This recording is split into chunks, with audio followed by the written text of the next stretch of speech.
प्रिय बच्चों, मैं सुमन तिवारी हिंदी कक्षा में आप लोगों का बहुत बहुत स्वागत है। आइए बिहारी लाल द्वारा रचित नीति हम लोग देखते हैं। दुसा दुराज प्रजान को क्यों न बढ़े दुख द्वंदु, अधिक अंधेरा जग करत है मिली मावस रविचंदु। दुसा यानी असहनीय हो जाता है दो राजाओं का प्रजा के लिए, और क्यों न बढ़े उसका दुख। अधिक अंधेरा जग करत है मिली अमावस रविचंदु। अधिक अंधेरा संसार में कब होता है? जब अमावस की रात होती है, यानी सूर्य और चंद्रमा एक साथ आते हैं। कहते हैं कि एक राज्य में दो राजाओं का होना प्रजाओं के लिए दुख का कारण हो जाता है। और क्यों ना हो, जब एक ही राज्य में दो राजा होंगे तो अपने अपने हिसाब से कर वसूल करेंगे, एक नियम नहीं कई नियम बनते रहेंगे, तो प्रजाओं के लिए असहनीय तो हो ही जाएगा। क्यों न बढ़े दुख दंड, और क्यों न दुख का कारण हो। दुख का कारण ही यही है। अधिक अंधेरा जग करत है, संसार में सबसे अधिक अंधेरा तब होता है जब सूर्य और चंद्रमा एक साथ एक ही राशि पर आते हैं, तो अमावस की काली रात होती है और सबसे कठिन अमावस की रात हो जाती है। संसार में सबसे अधिक अंधेरा हो जाता है। बसै बुराई जासु तन ताही को सम्मान, भलो भलो कह छोड़िए खोटे ग्रह जपदान। जिसके तन में शरीर में बुराई बसी होती उसी को सम्मान दिया जाता है। यानी जो बुरा व्यक्ति होता है, यह समाज का व्यवहार कैसा है। बिहारी लाल जी कहते हैं कि जो समाज का व्यवहार है, जो उदंड लोग होते हैं, जो क्रूर लोग होते हैं, उनसे सभी लोग डरते हैं और उनको भैया बाबू कह करके उन्हें खुश किए रहते हैं, ताकि उनसे सब लोग डरते रहते हैं कि वो गुस्सा न हो जाए, वो नाराज न हो जाए, तो उनका सम्मान करते रहते हैं। और जो सरल हृदय का व्यक्ति होता है, उससे कोई डरता ही नहीं है, उसका कोई सम्मान ही नहीं करता है। तो उसी प्रकार से कहते हैं कि भलो भलो कह छोड़िए, उसे भला कह दिया जाता है। किसे? जिसके हृदय में बुराई बसी होती है, उसे भला कह करके छोड़ दिया जाता है।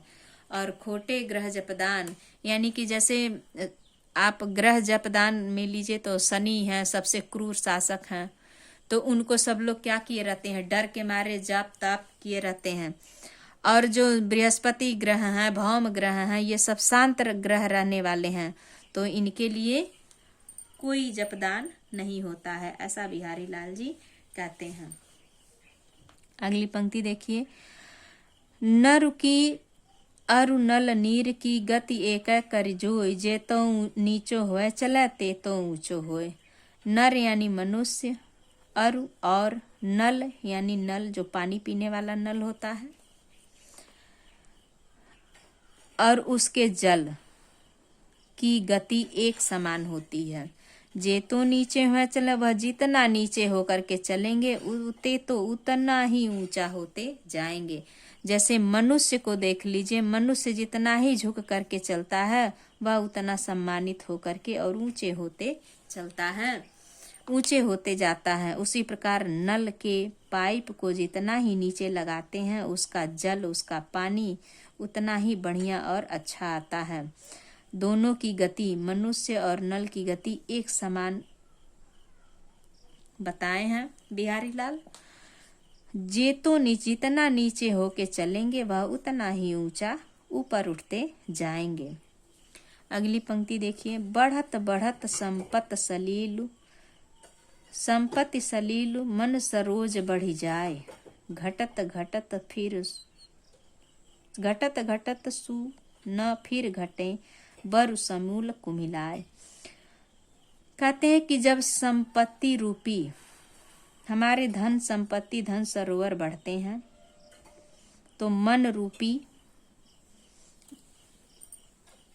सरोवर भी बढ़ जाता है। यहाँ दो भाव बताया गया है कि जिस प्रकार मनुष्य की संपत्ति धन संपत्ति बढ़ती है, उसका मन भी बढ़ जाता है। और जिस प्रकार से जल में, तालाब में जल का स्तर बढ़ता है, तो उस सरोवर में सरोज बढ़ जाए, यानी कमल का पुष्प भी वैसे ही बढ़ते जाता है। दो भाव मनुष्य के रूप में। एक भाव है कि मनुष्य की धन संपत्ति बढ़ता है तो मनुष्य का मन भी उसी हिसाब से बढ़ते जाता है। और दूसरा भाव है कि अगर सरोवर में कमल जल का स्तर बढ़ता है तो कमल भी ऊपर ही जाकर के खिलता है, उसकी डंडी बढ़ती जाती है। घटत घटत सु न फिर घटे बर समूल कुमलाई। कहते हैं कि और जब मनुष्य की संपत्ति घटती है, कम होती है, तो वह वहीं से मनुष्य टूट जाता है। और जब जल का स्तर घटता है तो कमल रूपी जो पुष्प होते हैं उसकी डंडी नहीं घटती है, वह वहीं से समूल यानी पूरा कुमिला जाता है, सूख जाता है। अगला देखिए, जो चाहत चटक न घटे मैलो होए न मित रज राजस न छुआई तो नेह चिकनु चित्त। यदि अगर चाहते हो कि मेरा मन न घटे और हमारी मित्रता क्या हो, मैलो न होए, जो चाहत चटक यानी हमारी चमक न घटे, अर्थात हमारी मित्रता बढ़ती ही जाए, तो मित्रता से मैलापन न हो और स्नेह हमारा प्रेम जो हो वह चिकना रूपी दर्पण धन रूपी